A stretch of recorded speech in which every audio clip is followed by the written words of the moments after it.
మంగళగిరి బాపూజీ విద్యాలయం నందు త్రిదండి చిరంజీవి స్వామివారి ప్రత్యక్ష పర్యవేక్షణలో అంగరంగ వైభవంగా జరుగుతున్న ధనుర్మాస మహోత్సవాల్లో సోమవారం 15వ రోజున 15వ పాసురాన్ని స్వామివారు వివరించారు. అనంతరం గోదా అమ్మవారికి అష్టోత్తరం, తీర్థప్రసాద గోష్ఠి, మంగళ శాసనంతో ఈ కార్యక్రమం ఎంతో వైభవంగా జరిగింది. ఈరోజు హైదరాబాద్, గన్నవరం, విజయవాడ ప్రాంతాల నుంచి సుమారు 250 మంది భక్తులు గోదా అమ్మవారికి సారి సమర్పించారు. తదుపరి చిన్నజీయర్ స్వామివారు సారి సమర్పించిన వారికి మంగళ శాసనం అందించారు. అనంతరం సాంస్కృతిక కార్యక్రమాలు, భజనలు, కూచిపూడి నృత్యాలతో అంగరంగ వైభవంగా ఈరోజు కార్యక్రమం ముగిసింది. ఈరోజు కార్యక్రమంలో high court judge justice V Srinivas, Srimati Lakshmi Prasanna, TTD ధర్మకర్తల మండలి సభ్యురాలు తమ్మిశెట్టి జానకిదేవి హరికృష్ణ దంపతులు, Rotary International district governor doctor MV Rao ఇచ్చేసి స్వామివారి మంగళ శాసనాలు అందుకున్నారు. అని ఏమన్నా తాను ఇక మళ్ళీ ఎదురు తిరిగి చెప్ప అవసరం లేని స్థితిలో తనని తాను కంట్రోల్ చేసుకోగలిగింది సీతమ్మ. ఇది మనకి సీతమ్మని అనిపించినట్టుగానే ఈవేళ గోపిక అట్లాంటి దశలోకి వచ్చినటువంటి ఒక గొప్ప మహనీయుడు. జ్ఞానులు కూడా అట్లానే ఉంటారు. మనం అట్లాగే ఉంటాం కదా, మనం కూడా ఒకనాడు అట్లా జ్ఞానుల్లాగా మారచ్చండి. మనం కూడా ఆ స్థాయికి ఎదగచ్చు. కానీ అట్లాంటి వాటిని గోదాదేవి లాంటి వాళ్ళ యొక్క సహవాసం మనకి ఏర్పడితే మనం కూడా ఒకనాటికి ఆ రకమైనటువంటి ఉత్తమమైనటువంటి స్థితిలోకి మనం కూడా చేరచ్చండి. ఇక్కడ మన లోపల గోపిక మొట్టమొదట వాదులు ఆడిందండి కొంచెం. నేనా చిలకని, మీరా చిలకలు, నేనా పూర్ణురాల్ని, మీరే పూర్ణలు, నేనా మాట్లాడేది, మీరే కదా చేసేది, నేనా పాట పాడేది, మీరే కదా హాయిగా పాటలు పాడుకుంటున్నారు. ఇలాగా అన్ని మాటకి మాట చెప్పేసి చివరికి ఏమైంది, నానేదా ఆయుడుగా, తప్పు నాదే, నేను అంగీకరించుకున్నాను. మొట్టమొదటి రాముని తిట్టా నేను. సీతమ్మ చెప్పిందండి, మొట్టమొదటి రాముని తిట్టా. నా మంచికే చెప్పాడు ఆయన. అడవిలోకి ఎందుకో హాయిగా రాజ్యంలోనే ఉండొచ్చు కదా అని అంటే ఆయన చూసి ఒక వేషం వేసుకొచ్చినటువంటి ఆడదానిగా అని నేనే తిట్టాను. అనకూడదు నిజానికి, కానీ నాలో వచ్చినటువంటి బాధ అట్లా తిట్టేట్టు చేసింది. సరే అయిపోయింది. 13 ఏళ్ల తర్వాత అడవిలో ఉండేటప్పుడు, పంచవటిలో ఉండేటప్పుడు మారీచుడి మాయా ప్రభావానికి లేడిగా వస్తే లక్ష్మణస్వామి చెవులో ఇల్లు కట్టుకు చెప్పాడు నాతోటి, అమ్మా అది మాయ లేడి, మాయా మృగం, మృగాలు ఎప్పుడూ విడివిడిగా తిరగవు, గుంపులుగా తిరుగుతాయి. ఆ లేడి విడిగా తిరుగుతోంది, గుంపులతో కలవట్లేదు. గుంపులు దగ్గరికి వచ్చి దీని దగ్గరికి వాసన చూసి చెంగుమని గెంతి వెళ్ళిపోతున్నాయి. అంటే ఇది వాటిల్లో చెందింది కాదు. పైగా దాని చర్మం చూస్తేనేమో ఏదో బంగారపు రంగులో మెరుస్తోంది. అలాంటి లేళ్ళు ఎప్పుడు ఉండవు ప్రపంచంలో.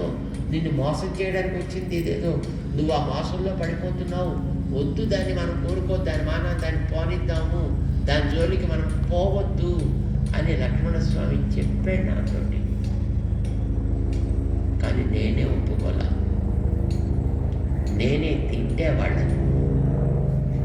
నేను 14 ఏళ్ల తర్వాత మళ్ళీ రాజ్యానికి వెళితే అడవిలోంచి వాళ్ళు అడుగుతారు కదా, ఏమిటి తెచ్చావు నువ్వు మాకు గిఫ్ట్ అంటే ఏదో చూపించాలి కదా. అలా చూపించడం కోసం అంటే దీన్ని మనం పట్టుకెడదాం, అంటే పట్టుకురండి. లేదు ఒకళ్ళు దొరకదనుకోండి, దాని చర్మమైనా పట్టరండి, అదేనా చిన్న గిఫ్ట్లా తీసుకెళ్ళి నేను చూపిస్తా, ఇలా చెప్పి పంపించండి సీత. సరే రాముడు వెళ్ళాడు. మొట్టమొదటి రాముడు వెళ్ళన్నాడు, లక్ష్మణస్వామి వెళ్ళొద్దన్నాడు. కానీ సీత పోరు పడలేక రాముడు వెళ్ళాడు. వెళ్ళేటప్పుడు చెప్పాడు, లక్ష్మణ ఎంత రాక్షసులు, ఏమవుతుందో తెలియదు మనకి. 14,000 మంది మనం పుట్టినప్పుడే వాళ్ళందరూ కూడా మన మీద ఏదో కక్ష తీర్చుకోవాలని ఎదురు చూస్తుంటారు. మరి ఇప్పుడు ఇది కూడా అలాంటిదోనో ఏమిటో తెలియదు మనకి. ఏమైనా జాగ్రత్త, నేను ఇప్పుడే చూసి వస్తా, దాన్ని దొరికితే పట్టుకొస్తా, లేకపోతే కొట్టి తీసుకొస్తా, ఏదో మొత్తానికైతే తెస్తా అని కొంచెం బెంగపడకండి, జాగ్రత్తగా చూసుకోను అని వెళ్ళాడు. వెడితే అక్కడి నుంచి ఆ మారీచుడు దెబ్బ కొట్టేటప్పటికి హే సీతే హా లక్ష్మణ అంటూ వాడరిచాడు.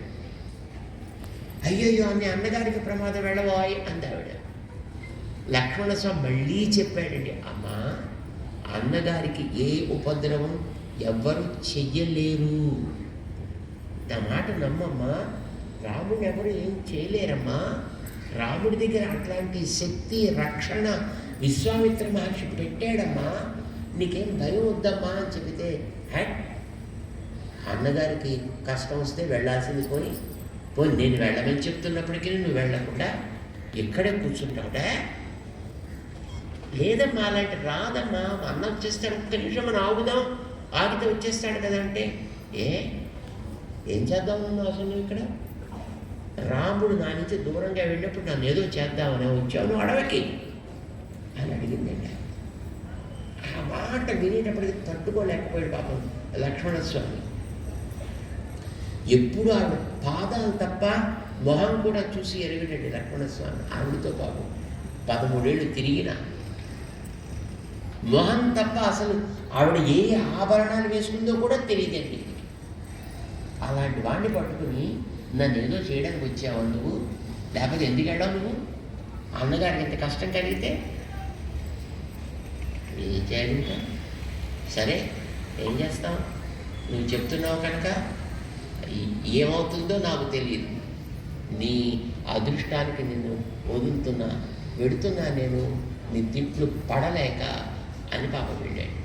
అనుకున్నంత జరిగింది. తర్వాత లేడి వెంట నేనే పంపించా, లక్ష్మణస్వామిని నేనే తిట్టా, నేనే బలవంతంగా పంపించా, తప్పు నాదే, వాళ్ళిద్దరిది కాదు, మమైవ దుష్కృతం ఒప్పుకుందా. ఇది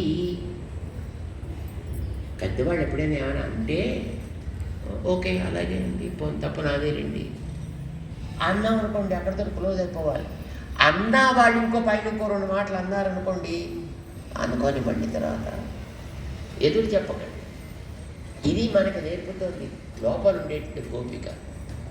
బయట వాళ్ళు ఇంకా అక్కడ ఆగలే, ఒళ్ళేని పోదాయి ఉనక్కన్న వీరుడయ్య అని మళ్ళీ అడిగాడు. బయట వాళ్ళు మాత్రం ఎందుకండి అలా అడగడం, వాళ్ళు పెద్దవాళ్ళు కదా, తెలిసిన వాళ్ళు కదా, వాళ్ళైనా వీళ్ళని అంతలా పరీక్ష చేయకూడదు కదా, తెయ్యేదాకా లాగినట్టుగా ఇంకా వాళ్ళు పొడవడం ఎందుకండి, అదేనండి తమాషా. ఇప్పుడు మీరు ఎప్పుడైనా ఒక పాదు వేద్దామని గొయ్యి తవ్వారు, ఎప్పుడైనా తవ్వారండి, అలాగే పాదు వేయడం కోసం ఎప్పుడైనా గొయ్యి తవ్వి దాంట్లో కర్ర నాటారండి ఎప్పుడైనా, ఎవరైనా ఎంతమంది నాటి ఉంటారు అట్లాగా, ఓకే కొంతమంది అయితే ఉంటారు. దానికి మటమాట ఒక 2 అడుగులు 3 అడుగులు గొయ్యి తవ్వుతారు, గొయ్యితే మట్టి తీస్తారు, దాంట్లో ఆ రాట నాటుతారు, నాటిన తర్వాత దాంట్లో వచ్చినటువంటి మట్టిని కానీ లేదా కొన్ని రాళ్ళు కూడా దాంట్లో కలిపి వేసి దాన్ని మళ్ళీ నొక్కేస్తారు. నొక్కాక ఏం చేస్తారండి, మీరు తీసిన కన్నంలో మీరు నాటినటువంటి ఆ కర్రకి ఇటు అటు రాళ్ళు మట్టి వేసి నీళ్లు గట్రా పోసి దాన్ని గట్టిగా దిమ్మిసా పట్టింటారు, దిమ్మిసా పట్ట ఉంటారు కదా, ఇలా కొట్టి దాన్ని గట్టి చేయడం. ఆ గట్టి చేసిన తర్వాత మీరు ఏం చేస్తారు, దాన్ని పట్టుకుని మళ్ళీ ఊటి చూస్తారు. ఏమండి ఎందుకండి ఆ పని, మీరే కదా తవ్వింది, మీరే కదా పెట్టింది, మీరే కదా రాళ్ళేసింది, మీరే కదా మట్టేసింది, మీరే కదా నీళ్లు పోసిలాగా దాన్ని గట్టి చేసింది. ఎవడో చేస్తే గట్టిగా ఉంటుంది మీరు చెక్ చేయొచ్చు, మీరే స్వయంగా మీ చేతితోటే స్వయంగా దాన్ని గట్టిగా చేసిన తర్వాత మళ్ళీ ఊపి చూడడం ఎందుకండి, తెలివి ఉన్న పని అనేది. పరీక్ష చేస్తారు. కొంతమంది అంటారు మేము ఇంత భక్తులు అండి, ఇంత శ్రద్ధ కలిగిన వాళ్ళు, ఇంత జపాలు చేస్తామండి, మాకే ఎందుకండి ఈ పరీక్షలు. మరి నీ కాబట్టి ఎవరికి చేయాలి పరీక్షలు? నీకే భక్తి ఉందనుకున్నావు కనుక నీకే పరీక్ష చేయాలి, లేదనుకున్నవాడి పరీక్ష ఎందుకు? ఏమండి ఏడాది అయిన తర్వాత పిల్లలకి స్కూల్లో పరీక్షలు పెడతారా? పెట్టరా? ఎవరికి పెడతారు పరీక్షలు? స్కూల్కి ఏడాది బుద్ధిగా వెళ్ళి అటెండెన్స్ నిండుగా ఉంది అన్నవాడికి మాత్రమే పరీక్షలు పెడతారు. మళ్ళీ అటెండెన్స్ కాకపోతే పరీక్ష రాని పరీక్ష కదా. అది కూడా ఒక క్రైటీరియన్. నిండుగా అటెండెన్స్ ఉండి ఏడాది అటెండ్ అయ్యి పాఠాలన్నీ నేర్చుకున్న తర్వాత నీకు పరీక్ష ఎందుకు పెట్టాలి? ఏమి చదవడు అనుకున్న వాడికి వచ్చిన రాదో పరీక్ష పెట్టాలి తప్ప నీకెందుకు పెడుతున్నాడు ఆ పెట్టేవాడు? బుర్ర ఉండా లేకనా? అది కాదు. చేత ఆలయాలు అవసరమే, దేవుడు అవసరమే, గుళ్ళు అవసరమే, గోపురాలు అవసరమే. కానీ ఇక్కడ పనికి రాకుండా అక్కడ లేడండి. అక్కడ ఉండేవాడెవడో వాడే ఇక్కడ ఉన్నాడు. వాడి ప్రభావం ఏమిటో ఇక్కడ అదే ప్రభావం ఉంది. వాడు ఎక్కడున్నా అదే ప్రభావం అండి. నీకు తెలిస్తే, నీకు నమ్మకం కుదిరితే, నీకు విశ్వాసం ఏర్పడితే, అది నీలో లేదంటే నువ్వు అక్కడికి వెళ్ళినా ఒకటే, ఇక్కడికి వెళ్ళినా ఒకటే, తీసుకెళ్ళి నేను వైకుంఠంలో కూర్చోబెట్టినా ఒకటే. ఏమి తేడా? ఇది చెప్పింది గోదావరి.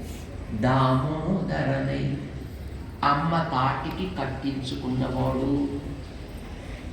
నీ గురువు నీకిచ్చిన మంత్రపూతమైనటువంటి శ్రీమూర్తి నీ దగ్గర ఏది ఉంటుందో అక్కడ నువ్వు ఆడు, పాడు, చెయ్యి, రకరకాలైనటువంటి సేవలు అక్కడ అందించు. వాడు మాయావి. ఈ లోపల ఉండేటటువంటి రకరకాల పోతన, శకట, అఘాసుర, అసురాసుర ఇలాంటి వాటి అన్నిటినీ తొలగించి, కంసుడిని తొలగించి ఈ మధుర నగరాన్ని మధువు ఒలికేటటువంటి స్థానంగా మార్చి దీన్ని పవిత్రంగా తీర్చిదిద్ది తనకు అనుకూలంగా ఉండేటట్లుగా మలచి బాగు చేస్తాడు. దీన్ని చేయడం కోసం అలాంటి జ్ఞానం కలిగిన సమాజాన్ని మన చుట్టూ ఏర్పరుస్తాడు. నువ్వు ఆ సమాజాన్ని గౌరవిస్తే, నువ్వు ఆ సమాజాన్ని గుర్తిస్తే, వాళ్ళతో నువ్వు కలిసి ప్రవర్తిస్తే, వాడితో కూర్చుని రెండు మంచి మాటలు నువ్వు వింటే, లేదు నీకు తెలిసిన రెండు మంచి మాటలు వాడితో అంటే, సత్సంగం చేస్తే కదండి నాకు భక్తి మాత్రం అబ్బబ్బా ఇలా నదులు ప్రవహించినట్టుగా మా లోపలించి అలా పొంగి పొంగి పొంగి పొంగి ప్రవహిస్తుందండి. కానీ మేము ఎప్పుడు ఎవరితోటి మాత్రం కలవండి. అంతే, ఒంటి పిల్ల రాకాసిలాగా మా పనులు మేమే చేసుకుంటున్నాం. వడదట్ మీ ఏమిటి దాని తాత్పర్యం ఏంటండి?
श्रीपराशरभट्टार्यः श्रीरङ्गे स पुरोहितः श्रीवत्साङ्गसुतः श्रीमान् श्रेयसे मेस्तु भूयसे सप्तप्राकारमध्ये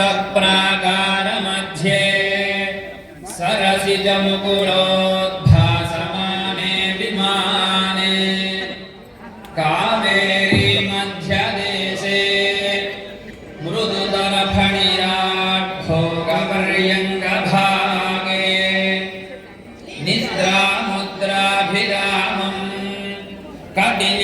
शिरः पार्श्वविन्यस्तहस्तम् पद्माधात्रीकराभ्याम् ప్రేమాన్ని కోరుతూ మనం తదీయ ఆరాధన చేసుకునే ఒక అవకాశాన్ని కూడా మనకి ఇక్కడ కల్పిస్తున్నారు. ఇప్పటి నుంచి మనకి ఇంకో 15 రోజులు మాత్రమే ధనుర్మాస వ్రత మహోత్సవం ఉంది. ఈ ధనుర్మాస వ్రతంలో చేసేటటువంటి ఏ ఏ కైంకర్యాలు ఉంటాయో, దాన ధర్మాలు ఉంటాయో అవి ఇది మనం గమనించుకొని ఈ ధనుర్మాస వ్రత మహోత్సవం మనకి స్వామివారు ఈ ప్రాంతానికి అంతటికీ కూడా భగవంతుని యొక్క అనుగ్రహం లభించేటట్లుగా విజయకీలాద్రి క్షేత్రంలో 9 స్వరూపాల్లో చతుర్యుగ స్వరూపకంగా ఒక్కొక్క యుగానికి ఒక్కొక్క భగవద్ రామానుజాచార్య స్వామివారి యొక్క సహస్రాబ్ది మహోత్సవంలో భాగంగా అక్కడ మనం ఏది ఎలా ప్రార్థన చేసుకుంటే అక్కడ ఆ స్వామి అలా ఫలితాన్ని అన్నిటిని కూడా అందిస్తారు. 1131 శాఖలుగా అది విస్తరించి ఉంది. ఒకప్పుడు ఉండేది, కానీ ఇప్పుడు దాంట్లో 10 శాఖలు వేద లోకంలో లభిస్తున్నాయి. అలాంటి వేద శబ్ద రాశిని రక్షణ చేయడమే ఒక బాధ్యతగా అని మన స్వామివారు మన సీతానగరంలో వేద విశ్వవిద్యాలయ జీవన విధానాన్ని తల్లిదండ్రుల్ని వదిలి ఈ వేద పరిరక్షణలో